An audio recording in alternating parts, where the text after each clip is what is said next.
2017년 봄, 장로들과 책임 형제들을 위한 국제 훈련. 승천하신 그리스도의 하늘에서의 사역과 협력함. 하늘에 속한 참 장막의 사역자이신 그리스도의 사역 아래서 교회 생활을 실행함. 7주 1일 아침의 누림. 히브리서 8장 2절. 그분은 거룩한 곳들의 사역자, 바로 참 장막의 사역자이십니다. 그 장막은 주님께서 세우신 것이며 사람이 세운 것이 아닙니다. 9장 24절. 그리스도는 참된 것의 모형 안으로, 즉 손으로 만든 지성소 안으로 들어가신 것이 아니라 우리를 위하여 지금 하나님 면전에 나타나시려고 하늘 그 자체 안으로 들어가신 것입니다. 히브리서 8장 2절은 그분은 거룩한 곳들의 사역자, 바로 참 장막의 사역자이십니다. 그 장막은 주님께서 세우신 것이며 사람이 세운 것이 아닙니다. 라고 말합니다. 참 장막의 사역자이신 그리스도는 하늘을 우리 속으로 공급하십니다. 그 결과 우리는 하늘에 속한 생명과 능력을 가지고 그분께서 이 땅에 계셨을 때처럼 이 땅에서 하늘에 속한 생활을 하게 됩니다. 오늘의 읽을 말씀. 긍정적인 모든 것들은 하늘에 속해 있다는 개념을 갖고 있는 히브리서는 하늘들에 계신 그리스도를 보여주고 있습니다.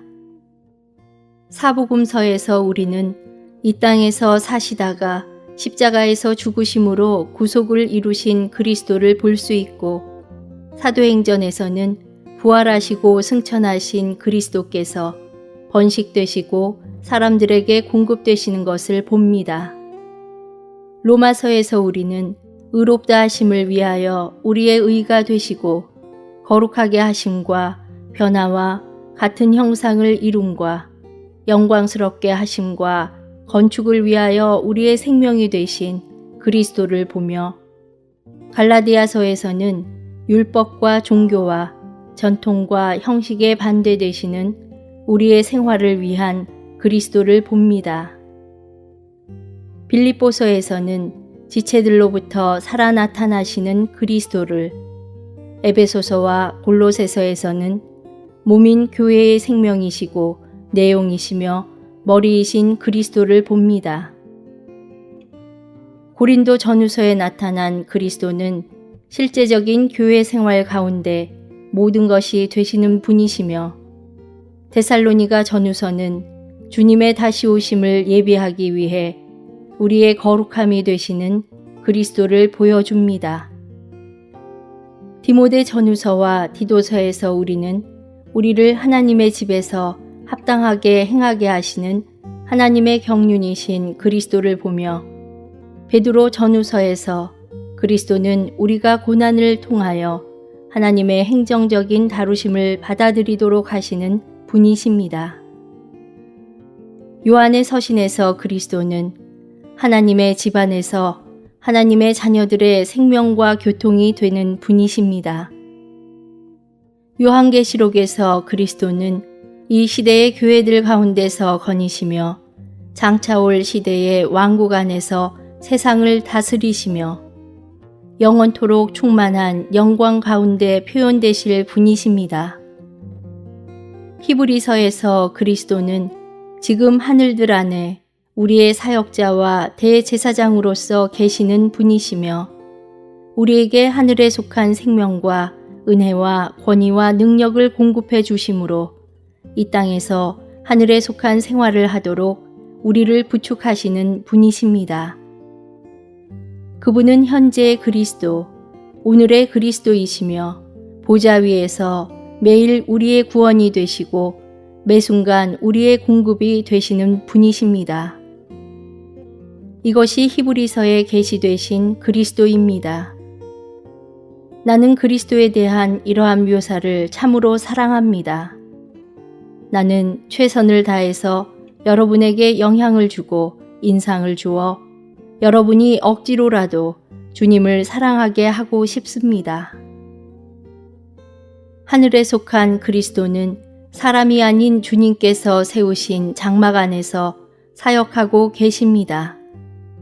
이 장막, 이 거룩한 처소는 셋째 하늘에 있고 이 셋째 하늘에는 하늘에 속한 지성소가 있습니다. 그리스도께서 우리를 위하여 사역하시는 하늘에 속한 지성소는 우리의 영과 연결됩니다. 하늘들에서의 그리스도의 사역은 우리의 필요를 돌보는 것입니다.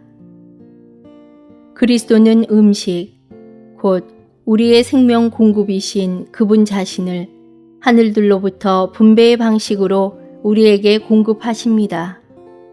우리의 사역자로서 우리의 필요를 돌보실 때 그분은 하나님의 경륜을 수행하십니다.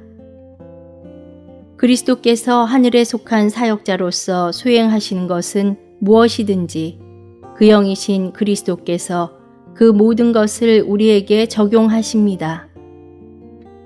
그분께서 공급하시는 것은 어떤 것이나 우리의 영 안으로 전달됩니다. 하늘에 계신 주님과 우리의 영 안에 계신 그 영은 하나이시기 때문에 하늘과 우리의 영 사이에는 계속적인 전달이 있으며 그 결과 하늘에서 일어나는 것은 어떤 것이든 즉시 이곳에서도 적용됩니다. 우리에게 필요한 공급은 하늘에 계신 주님이시자 우리 안에 계신 그 영이신 그리스도로부터 옵니다. 그분은 우리를 위해 중보 기도하시며 우리를 돌보고 계십니다. 이제 우리는 승천한 분이신 그분의 모든 기능들을 체험할 수 있습니다. 특별히 하늘에 속한 사역자이신 그분은 우리에게 필요한 것을 근원이신 아버지 하나님으로부터 우리의 영 안으로 전달하심으로 우리에게 공급하시고 우리를 부축하십니다. 이것은 삼일 하나님을 우리 존재 안으로 분배하는 것입니다. 7주 2일 아침의 누림 로마서 8장 29절 하나님께서 미리 하신 사람들을 그분의 아들과 같은 형상을 이루게 하시려고 또한 미리 정하셨습니다. 그것은 그분의 아들을 많은 형제들 가운데서 맏아들이 되게 하시려는 것입니다. 히브리서 2장 12절 내가 주님의 이름을 내 형제들에게 선포하고 내가 교회 가운데서 주님을 찬송하는 노래를 부를 것입니다. 라고 말씀하셨으며 하늘에서의 사역 안에서 그리스도는 참 장막, 곧 하늘에 속한 장막의 사역자로서 새 유언의 유산들, 곧 새 유언의 축복들로 하나님의 백성을 섬기십니다. 훨씬 더 뛰어난 사역을 가지신 우리의 하늘에 속한 사역자이신 그리스도는 더 좋은 언약을 집행하고 계십니다. 그분은 새 언약의 사실들을 효력 있게 하심으로써 새 언약을 집행하고 계십니다. 새 언약에 포함된 모든 사실은 더 뛰어난 사역을 가지신 하늘에 속한 사역자에 의해 효력이 있게 됩니다. 오늘의 읽을 말씀 하늘에 속한 사역자이신 그리스도는 또한 새 유언 안의 유산들을 집행하고 계십니다.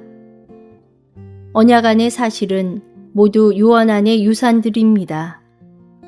사실이란 성취된 어떤 것들을 말하지만 그것들이 유증될 때까지는 아직 명확하게 나타난 것은 아닙니다. 사실들은 성취된 후에 유증되며 그것들은 즉시 우리를 위한 유산으로 지정됩니다.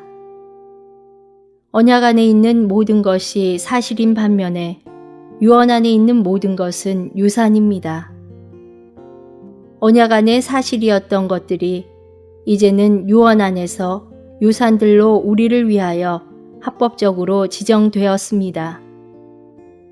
새 유언 안에서 이제 유산들이 된 새 언약의 4가지 사실들이 있는데 곧 불의에 대한 화해와 죄들의 용서, 생명의 법을 넣어줌, 하나님을 소유하고 그분의 백성이 되는 축복, 주님을 아는 내적인 능력입니다.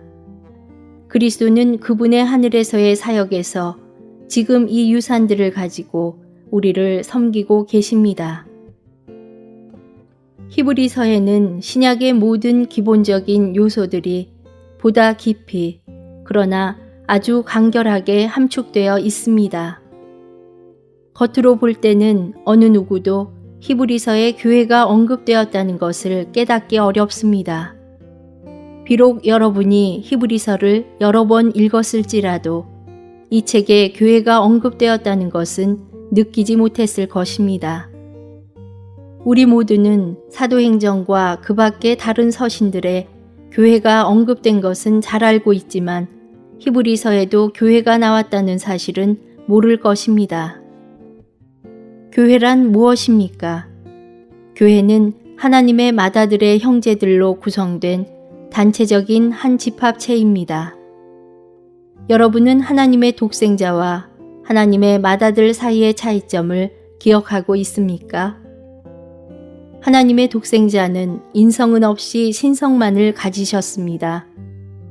하나님의 독생자는 신성은 가지고 계셨지만 인성은 가지고 있지 않으셨습니다. 그러나 하나님의 맏아들은 신성과 인성을 다 포함하십니다. 형제들은 독생자의 형제들이 아니라 하나님의 맏아들의 형제들입니다. 우리는 맏아들과 똑같습니다. 그분께서 신성과 인성을 가지셨으며 우리도 인성과 신성을 가지고 있습니다. 맏아들은 신성은 물론 인성을 가지고 계시며 그분의 모든 형제들도 그분과 똑같습니다.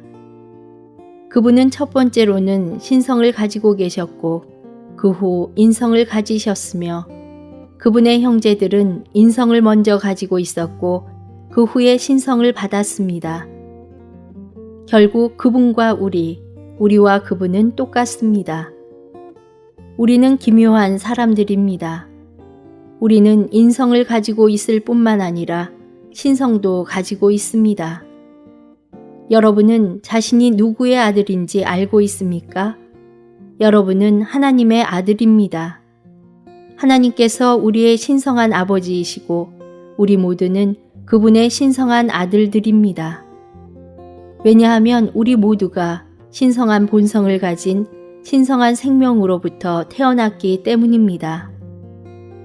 우리는 아버지 하나님의 많은 아들들이며 아버지의 맏아들의 많은 형제들입니다.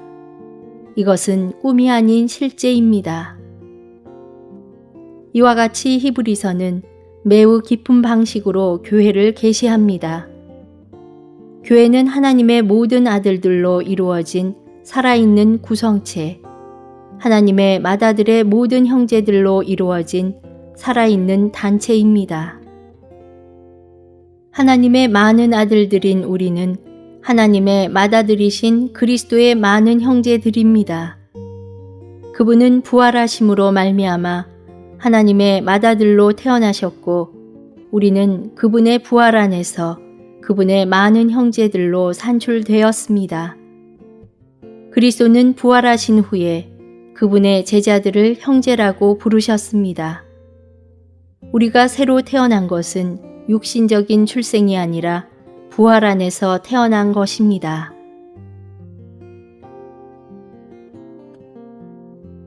(7주 3일) 아침의 누림.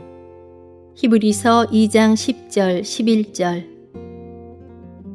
만물은 하나님을 위하여 존재하고 또 하나님을 통하여 존재하므로 하나님께서 많은 아들들을 영광 안으로 이끄시려고 그들의 구원의 창시자를 고난을 통하여 온전하게 하시는 것은 합당한 것입니다. 거룩하게 하시는 분과 거룩하게 되고 있는 사람들이 모두 한 분에게서 났으므로 예수님께서 그들을 형제들이라 부르시기를 부끄러워하지 않으시고 하나님의 영원한 목적은 그분의 단체적인 표현인 한 무리의 아들들을 가지시는 것입니다. 먼저 하나님의 독생자는 하나님의 표현을 위해 과정을 통과하시고 영광 안으로 들어가심으로 표준 모형, 곧 하나님의 맏아들로 완전히 온전하게 되셨습니다. 그리스도께서 승천하신 이래로 하나님은 이 표준 모형, 곧 그분의 맏아들의 대량 재생산을 얻기 위해 일하고 계십니다. 수세기 동안에 이것을 본 그리스도인들은 극히 드물며 결과적으로 주님은 지체하셨습니다.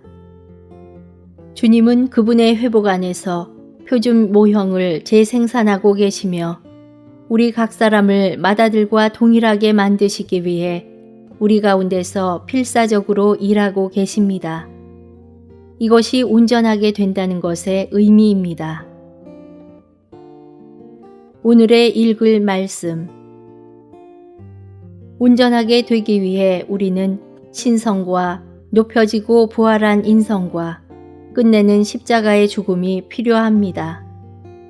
우리의 온전함은 그리스도의 십자가의 끝내는 죽음을 포함해야 하는데 이것은 그분의 모든 것을 포함한 죽음이 부정적인 모든 것들을 하나의 역사로서 강 저편에 두기 때문입니다. 우리는 또한 우리 존재의 내적인 각 부분이 그분의 온 존재로 침투되는 것이 필요합니다. 심지어 우리 존재의 가장 작은 부분이라 할지라도 그분으로 적셔져야 합니다. 이 모든 것들이 우리의 온전함의 요소들입니다. 이 모든 것들이 우리 안으로 일에 넣어질 때 우리는 철저히 변화되고 그분의 형상과 완전히 같은 형상을 이룰 것입니다. 이것이 무형이신 아들의 영광스럽게 하심이요 온전하게 하심이요 재생산이요 복사판입니다. 교회는 인성과 신성을 다 가지고 있습니다. 이것이 교회의 본성입니다. 교회는 하나님의 많은 아들들로 구성됩니다. 교회는 하나님의 맏아들의 많은 형제들의 집합체입니다. 이것이 교회입니다. 40여 년 전에 나는 교회가 그리스도 안에서 함께 모이는 한 무리의 믿는 이들이라는 것을 보았습니다. 교회에 대한 이러한 정의는 틀린 것이 아닙니다. 대략 150년 전 교회가 벽돌이나 돌로 만든 건물이 아니라는 것이 몇몇 형제들에게 계시되었습니다. 그들은 교회가 물질적인 건물이 아니라는 것을 모든 기독교계에 강력히 선포했습니다. 교회는 성당이나 예배당이나 사원이 아닌 것입니다. 그들은 교회가 하나님께서 부르신 이들의 모임이라는 것을 선포했습니다.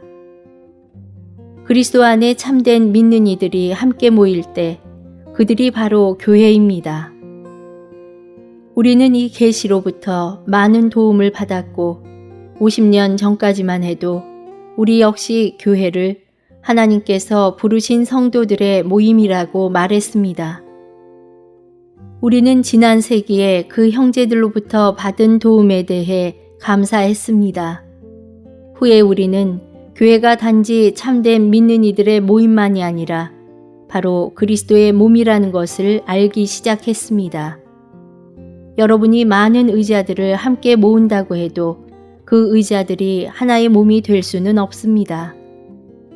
여러분이 양들을 함께 모은다고 해도 양들 또한 하나의 몸이 될 수는 없습니다.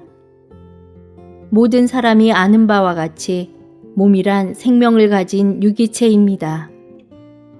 몸은 생명의 조직과 생명의 세포와 생명의 본성과 생명의 모양과 생명의 능력과 생명의 기능을 가지고 있습니다. 교회는 하나의 모임일 뿐만 아니라 더욱 깊고 높고 심오한 것입니다. 주님은 우리에게 교회의 참된 의미를 보여주셨습니다. 교회에게 두 가지 본성, 곧 인성과 신성이 있다는 것을 볼 수 있도록 허락해 주신 주님을 찬양합시다.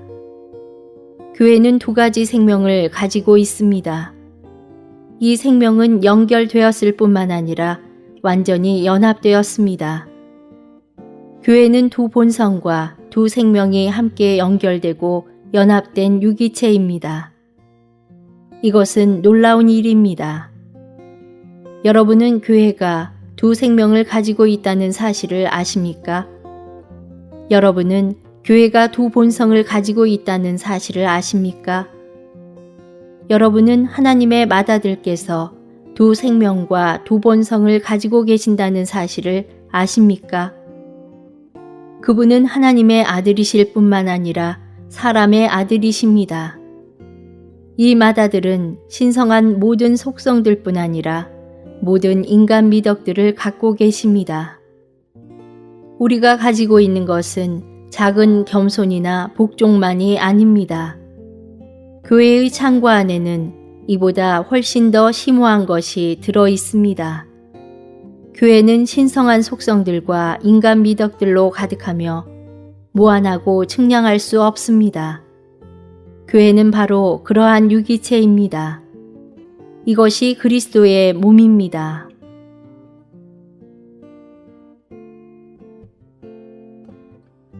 (7주 4일) 아침의 누림. 히브리서 1장 9절. 주님은 의를 사랑하시고 불법을 미워하셨습니다. 그러므로 하나님, 곧 주님의 하나님께서 큰 기쁨의 기름을 주님께 부으시어 주님의 동반자들 위에 두셨습니다. 라고 성경은 말합니다. 3장 14절. 우리가 처음에 가진 확신을 끝까지 굳게 잡는다면 우리는 그리스도의 동반자들이 될 것입니다. 우리가 본 바와 같이 교회는 부활하신 하나님의 맏아들의 많은 형제들로 이루어져 있습니다. 이 때문에 교회는 그리스도와 단체적인 동반자 관계에 있습니다. 하나님은 우주 가운데 큰 사업을 갖고 계십니다. 이 사업의 목표는 영광스러운 표현을 이루는 것입니다. 이 영광스러운 표현이 우리 모두가 장차 들어갈 목표입니다. 우리의 조망이 넓어져 온 우주 가운데서 하나님의 사업이 바로 하나님 자신의 영광스러운 표현을 이루는 것임을 반드시 보아야 합니다. 하나님의 아들은 하나님의 계획을 성취하도록 임명되셨습니다. 그분은 이 기업을 운영하도록 임명되셨습니다. 그분은 영원 과거에 이 일을 위하여 임명되셨습니다. 오늘의 읽을 말씀. 우리는 누구입니까? 우리는 구원의 상속자들입니다. 천사들은 누구입니까? 그들은 항상 우리를 섬기는 우리의 종입니다. 우리는 어떻게 이러한 상속자들이 되었습니까? 바로 그리스도에 의해서입니다. 그분은 하나님의 맏아들이시고 우리는 하나님의 많은 아들들입니다. 그분은 임명되신 상속자이시고 우리는 구원을 받아 그분의 공동 상속자들이 되었습니다. 우리는 하늘에 속한 기업인 그리스도와 교회 안에서 동반자들이며 수많은 천사들이 우리를 섬기고 있습니다. 주님께서 우리의 눈을 열어주시어 이 사실을 보게 하시기를 원합니다. 하나님의 많은 아들들인 우리는 그분의 공동 상속자들로서 구원뿐만 아니라 그분과 함께 만물을 유업으로 받습니다. 아들은 상속자로 정해지셨고 우리는 구원을 받아 그분의 공동 상속자들이 되어 그분과 함께 유업을 나눕니다. 히브리서 2장 3절에 언급된 그토록 큰 구원은 우리를 하나님께서 임명하신 그리스도와의 동반자 관계 안으로 이끄는 정도까지 구원합니다. 그러므로 우리는 그분께서 유업으로 물려받는 모든 것을 함께 나눕니다. 하나님의 맏아들이신 그리스도는 하나님께서 임명하신 상속자이시고 하나님의 많은 아들들인 우리는 그분의 공동 상속자들이기 때문에 우리는 그분의 동반자들입니다. 그분과 우리와 그분은 동반자가 되어 하늘에 속한 기업의 이익을 함께 나눕니다. 할렐루야! 우리는 그분의 동반자들입니다. 여러분이 억만장자의 동반자가 되었다고 상상해 보십시오. 여러분은 엄청난 재산을 가지고 있다는 확신을 갖게 될 것입니다. 왜냐하면 그 억만장자가 소유한 모든 것이 여러분의 것이기 때문입니다. 여러분은 이 큰 기업에서 그와 하나입니다. 하나님은 우주 가운데에서 가장 큰 기업을 가지고 계십니다. 이 기업의 이름은 그리스도와 교회입니다. 우리는 이 기업의 동반자들입니다. 우리는 이 기업에 고용된 사람들이 아닙니다. 우리는 동반자들입니다. 온 우주 가운데서 하나님은 오직 한 기업, 곧 그리스도와 교회를 갖고 계시는데 이 기업에는 수많은 천사들이 섬기는 이들로서 있습니다. 유대인들이 이제 더 이상 천사들을 자랑해서는 안 되는 것은 천사들이 바로 우리를 섬기는 이들이기 때문입니다. 그리스도는 하나님께서 임명하신 상속자이시고 히브리서 1장 9절에서 우리는 이렇게 임명되신 상속자가 기름 부음을 받으셨다는 것을 봅니다. 기름 부음은 임명을 확증합니다. 먼저 하나님은 그 아들을 임명하시고 그런 다음 기름을 부으셨습니다. 그리스도의 동반자들인 우리 모두는 그분의 기름 부음 받음에 동참합니다. 우리는 하나님의 기름 부음을 받으신 분의 동반자들이며 그분의 기름 부음 받음에 동참합니다. 이것은 복음의 한 부분입니다. 이것은 완전한 복음에 포함되어 있습니다. 많은 사람들이 완전한 복음에 대하여 이야기합니다. 완전한 복음은 우리가 그리스도의 동반자가 된 것을 포함합니다. 이 놀라운 사실이 완전한 복음에 포함되어 있습니다. 우리 모두가 알아야 할 것은 우리는 그리스도의 동반자들이며 그분의 기름 부음 받음에 동참한다는 것입니다. 따라서 이제 히브리서 3장 1절에서 우리는 거룩한 형제들이 되기 위해 필요한 모든 것을 소유합니다. 우리는 지위, 자격, 실제, 생명, 본성, 근원, 그리고 우리에게 필요한 모든 것을 다 가지고 있습니다. 우리는 이제 거룩한 형제들인 것입니다. 하나님은 이 유일한 상속자에게는 한 무리의 공동 상속자들이 필요하다는 것을 미리 아시고 그렇게 되도록 결정하셨습니다. 하나님은 그리스도께서 홀로 가나안 땅에 들어가는 것은 그다지 좋지 않다고 결정하셨습니다.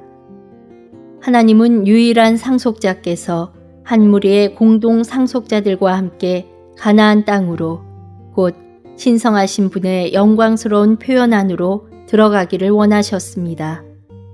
공동 상속자들이 더 많을수록 더 큰 영광이 있게 될 것입니다.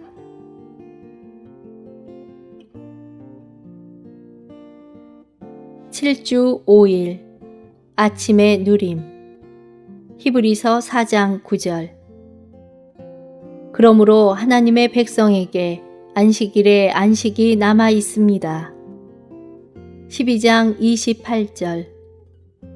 그러므로 우리가 흔들리지 않는 왕국을 받았으니 은혜를 지닙시다.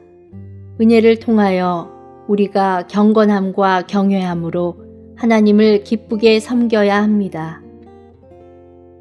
적극적이고 좋은 의미에서 합당한 교회 생활은 하나님의 안식일입니다. 이제 우리는 히브리서가 믿는 이들에게 안식일을 놓치지 말라고 경고하고 그 안으로 들어가기를 힘쓰라고 말한 이유를 알 수 있습니다. 이 안식일은 무엇입니까? 그것은 합당한 교회 생활입니다. 우리는 오늘날 이 땅에서 하나님께서 표현되시고 대표되시며 만족과 안식을 찾으실 수 있도록 교회 생활 안으로 들어가야 합니다. 이럴 때 하나님과 우리는 안식일에 안식을 갖게 될 것입니다.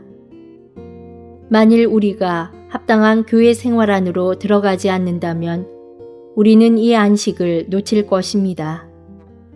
그러나 앞으로 계속 보겠지만 이것이 히브리서에 있는 안식일의 안식에 관한 의미의 전부는 아닙니다. 오늘의 읽을 말씀. 하나님은 교회 안에서 만족하십니다. 만일 하나님께서 이곳에서 만족하지 않으신다면 어디에서 만족하실 수 있겠습니까?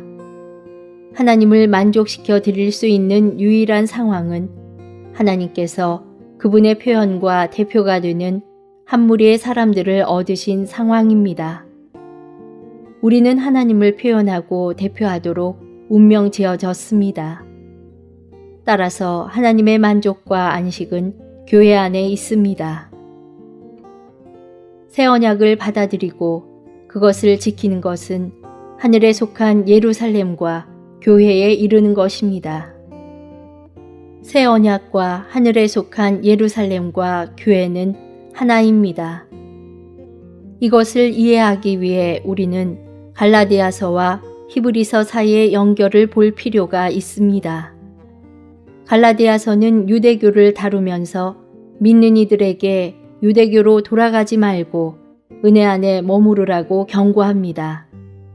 히브리서는 우리에게 옛 언약 안으로 떠내려 가지 말고 새 언약 안에 남아있으라고 명령합니다. 히브리서 7장부터 10장까지는 더 나은 언약, 즉 새 언약에 대한 것입니다. 히브리서 8장은 옛 언약이 끝났으며 새 언약이 들어와 그것을 대체했음을 가리킵니다. 그 다음 히브리서 12장에서 바울은 우리가 시온산과 살아계신 하나님의 성과 교회에 이르렀음을 말해줍니다. 새 언약에 이른 것은 새 예루살렘에 이른 것입니다. 갈라디아서 4장이라는 배경이 없다면 이것을 이해하기란 아주 어려울 것입니다. 갈라디아서 4장은 믿는 이들의 어머니, 곧 위에 있는 예루살렘인 새 예루살렘이 사라로 상징된 은혜의 새 언약임을 계시합니다. 새 언약에 이른 것은 새 예루살렘에 이른 것일 뿐만 아니라 교회에 이른 것이기도 합니다. 우리는 흔들리지 않는 왕국이라는 매우 엄중한 문제에 왔습니다. 우리가 받고 있는 왕국은 흔들리지 않는 것입니다. 왕국은 사실상 우리 안에서 왕권이 되시는 주님 자신입니다. 우리는 믿음이란 우리 안에서 믿게 하는 요소이신 주님 자신이라는 것을 보았습니다. 이제 동일한 원칙으로 왕국은 왕권이신 주님 자신입니다. 우리가 받고 있는 흔들리지 않는 왕국은 그리스도와 그분의 확대입니다. 오늘날 교회는 생명에 있어서 그리스도의 증가이지만 하나님의 왕국은 행정에 있어서 그리스도의 증가입니다. 생명에 있어서 그리스도는 증가되시어 교회가 되시고 행정에 있어서 그리스도는 증가되시어 하나님의 영원한 왕국이 되십니다. 그러므로 그리스도는 교회일 뿐 아니라 또한 하나님의 왕국이십니다. 교회와 왕국은 둘 다 그분의 증가입니다. 교회 안에서 우리는 오늘날 하나님의 왕국 안에서 살고 있습니다. 로마서 14장 17절은 오늘날의 교회 생활이 왕국이라는 것을 보여주는 분명한 증거입니다. 왜냐하면 하나님의 왕국은 먹는 것과 마시는 것이 아니라 의와 화평, 그리고 성령 안에 있는 기쁨이기 때문입니다. 요한계시록 1장 9절 또한 우리가 오늘날 하나님의 왕국 안에 있음을 입증합니다.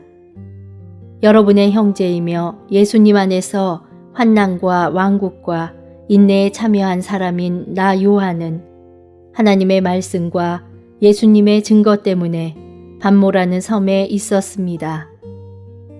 요한이 요한계시록을 썼을 때 그는 이미 하나님의 왕국 안에 있었습니다. 이 두 구절은 오늘날의 교회가 왕국이라는 것을 보여주는 분명한 증거입니다.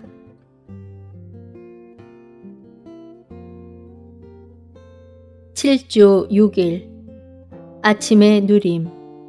히브리서 13장 13절.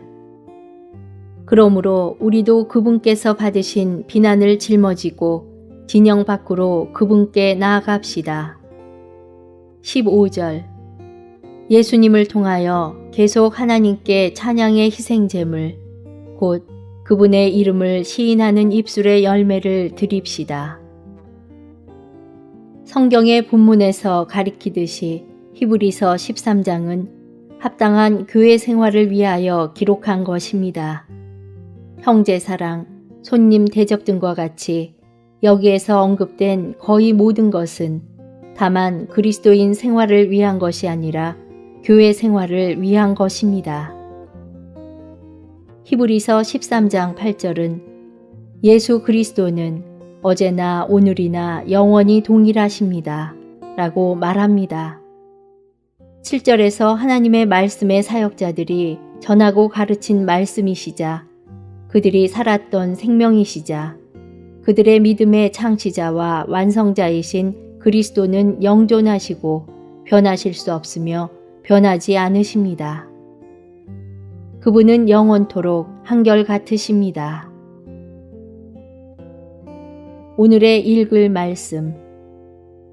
히브리서 13장 9절은 여러 가지 이상한 가르침을 언급합니다. 참되고 견고한 교회 생활을 위하여 우리는 변하지 않으시는 그리스도를 붙잡아야 하며 교회 안에서 분쟁과 심지어 분열을 일으키기 위해 사탄이 사용하는 여러 가지 이상한 가르침을 피해야 합니다. 이상한 가르침들에 의하여 야기된 분쟁과 분열 때문에 사도는 사람들에게 다른 것들을 가르치지 못하게 명령했습니다.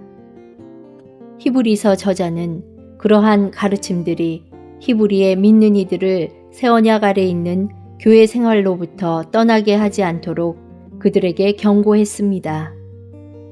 교회 안에서는 다른 예수, 다른 복음이 전파되어서는 안 됩니다. 참되고 견고한 교회 생활을 위하여 우리는 어제나 오늘이나 영원히 동일하신 그리스도를 붙잡아야 하며 여러 가지 다른 가르침들에 휩쓸려 가서는 안 됩니다. 진영 밖으로와 휘장 안에는 히브리서에 있는 두 가지 매우 두드러진 요점입니다. 휘장 안에 들어가는 것은 주님께서 영광 안에서 보좌에 앉아 계신 곳인 지성소 안에 들어가는 것이며 진영 밖으로 나가는 것은 주님을 거절하여 쫓아낸 종교 밖으로 나오는 것입니다. 이것은 오늘날 우리가 체험적이고 실질적으로 지성소가 있는 우리의 영 안에 있어야 하며 오늘날 실질적인 진영이 있는 종교 밖에 있어야 한다는 것을 상징합니다. 우리가 더욱더 우리의 영 안에 있으면서 하늘에 속한 그리스도를 누릴 때 우리는 더욱더 종교의 진영 밖으로 나와 고난받으신 예수님을 따를 것입니다. 우리가 우리의 영 안에서 영광스럽게 되신 그리스도를 누릴 때 종교의 진영 밖으로 나와 거절당하신 예수님을 따를 수 있게 됩니다. 우리가 더욱더 우리의 영 안에 머물며 영광 안에 계신 하늘에 속한 그리스도를 접촉할수록 우리는 더욱더 종교의 진영 밖으로 나와서 겸손하신 예수님께 나아가 그분과 함께 고난을 받을 것입니다. 하늘에 계신 그리스도를 접촉하고 그분의 영광스럽게 되심을 누림으로써 우리는 힘을 얻어 이 땅에서 십자가의 좁은 길을 가며 예수님께서 받으신 비난을 받을 수 있게 됩니다. 히브리서 13장 15절은 예수님을 통하여 계속 하나님께 찬양의 희생제물, 곧 그분의 이름을 시인하는 입술의 열매를 드립시다 라고 말합니다. 이 구절은 심오한 사상을 제시합니다. 우리는 예수님의 비난을 짊어지고 그분을 위해 고난을 받을 때 자주 탄식하며 하나님을 전혀 찬양하지 않습니다.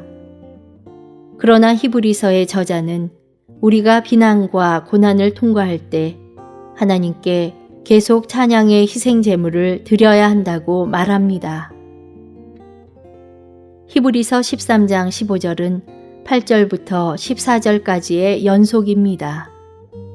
교회 생활 안에서 우리는 변함이 없으신 그리스도를 은혜로 누리고 종교 밖에서 그분을 따르고 있기 때문에 그분을 통하여 하나님께 영적인 희생제물을 드려야 합니다. 먼저 교회 안에서 우리는 그리스도를 통하여 계속 하나님께 찬양의 희생제물을 드려야 합니다. 교회 안에서 그분은 우리 안에서 하나님 아버지를 찬송하는 노래를 부르십니다. 교회 안에서 우리 또한 그분을 통하여 하나님 아버지를 찬송해야 합니다. 결국 교회 안에서 그분과 우리와 그분은 연합된 영 안에서 함께 아버지를 찬양합니다. 생명 주시는 영이신 그분은 우리의 영 안에서 아버지를 찬양하시고 우리는 우리의 영으로 말미암아 그분의 영 안에서 아버지를 찬양합니다. 이것은 우리가 그분을 통하여 하나님께 드릴 수 있는 가장 좋고 가장 높은 희생 제물입니다. 이것은 교회 집회에서 매우 필요한 것입니다.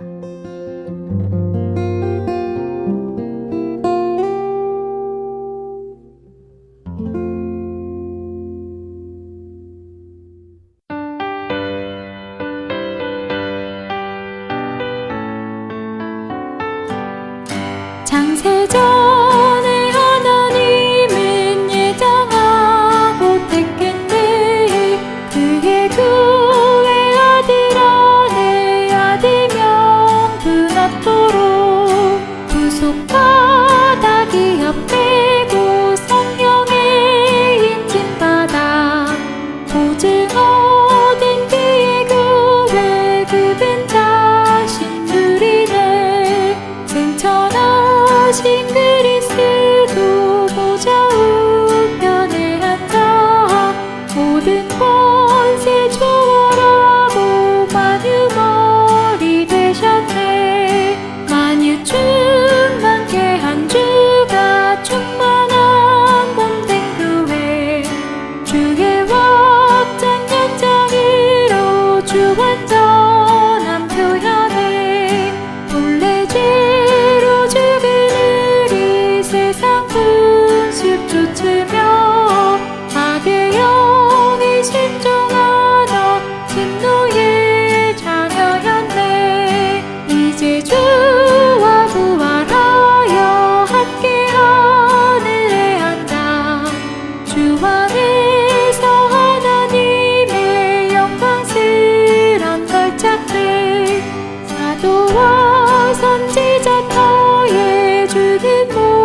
다시 미혹되지 않고 요동하지 않으리.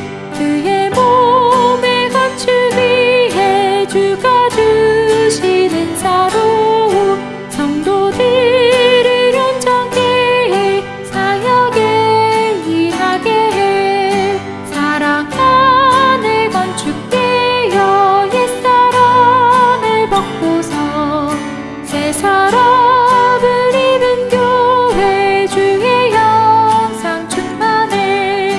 주가 교회 사랑하사 자기 생명 버리고 영광스런 빛이 삼아 거룩하게 하시네. 본된 교회 사랑하여 양육하고 보호해. 주와 교회 한 몸이니 크신 비밀이로다. 교회는 몸 거점의 빛의 사랑 또 전사니 하나님을 위해 싸워 주의 원수 징별해. 주의 전신갑주 입고 주의 능력을 지해 부시로